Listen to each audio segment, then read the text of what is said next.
வணக்கம். எல்ஜிஎஸ் மற்றும் எல்டிசிக்கு தேவையான சமூக சீர்திருத்தவாதிகள்ங்கிற பகுதியில் கொஞ்சம் கேள்விகளை தான் நாம் இன்றைக்கி பார்க்க போகிறோம். 3 குறிப்புகள் கொடுக்கப்பட்டிருக்கு. அந்த 3 குறிப்புகளும் குறிப்பிடுகின்ற கேரள சீர்திருத்தவாதி யாருங்கிறது தான் கேள்வி. அப்போது முதல் கேள்வி என்னென்னா, கன்னியாகுமரிக்கு அருகிலுள்ள சாஸ்தாங்கோவிலில் அவர் சமபந்தி போஜனத்தை நடைமுறைப்படுத்தியவர், மேலாடை அணிவதை தடை செய்வதற்கு எதிராக செயல்பட்டவர். இந்த சமூக சீர்திருத்தவாதி யாருங்கிறது தான் முதல் கேள்வி.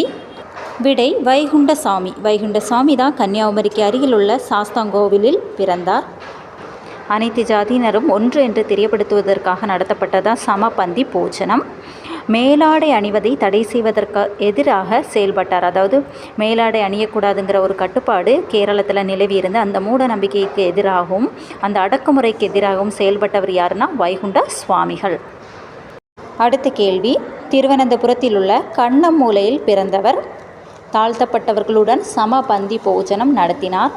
வேதாதிகார நிரூபணம் என்ற நூலை எழுதினார். இந்த சீர்திருத்தவாதி யாருங்கிறது தான் அடுத்த கேள்வி.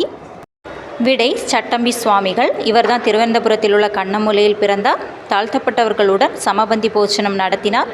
வேதாதிகார நிரூபணம் என்ற நூலை எழுதினார். அடுத்த கேள்வி, மனித நேயமே மனிதனின் ஜாதி என்று அறிவித்த சீர்திருத்தவாதி இவர். திருவனந்தபுரம் மாவட்டத்தில் செம்பழனியில் பிறந்தவர். தெய்வ தசகம் எனும் நூலை எழுதினார். இதோட விடை ஸ்ரீ நாராயணகுரு. இவர் தான் மனித நேயமே மனிதனின் ஜாதி என அறிவித்தார். திருவனந்தபுரம் மாவட்டத்தில் உள்ள செம்பழனியில் பிறந்தவர். தெய்வ தசகம் என்ற நூல் இவரோட முக்கியமான நூல்களில் ஒன்று. அடுத்த கேள்வி, திருவனந்தபுரம் மாவட்டத்தில் உள்ள வெங்கானூரில் பிறந்த சீர்திருத்தவாதி இவர். சாதுஜன பரிபாலன சங்கத்தை நிறுவினார். ஸ்ரீமூலம் பிரஜா சபையின் உறுப்பினரானவர் இவர் யாருங்கிறது தான் அடுத்த கேள்வி. விடை ஐயங்காளி. ஐயங்காளி தான் திருவனந்தபுரம் மாவட்டத்தில் உள்ள வெங்கானூரில் பிறந்தவர். சாதுஜன பரிபாலன சங்கத்தை நிறுவியவர். ஸ்ரீமூலம் பிரஜா சபைக்கு உறுப்பினராக ஆனவர்.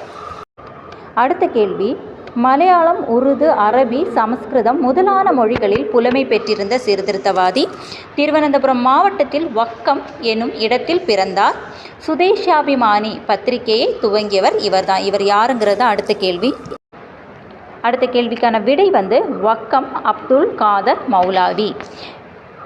இவர்தான் மலையாளம், உருது, அரபு, சமஸ்கிருதம் முதலான மொழிகளில் புலமை பெற்றிருந்தார். திருவனந்தபுரம் மாவட்டத்தில் வக்கம் என்னும் இடத்தில் பிறந்தவர்.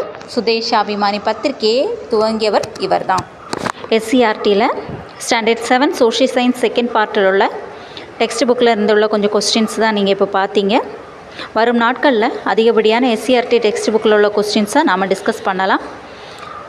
இந்த சேனலை சப்ஸ்கிரைப் பண்ணுங்கள், லைக் பண்ணுங்கள், ஷேர் பண்ணுங்கள். தேங்க்யூ.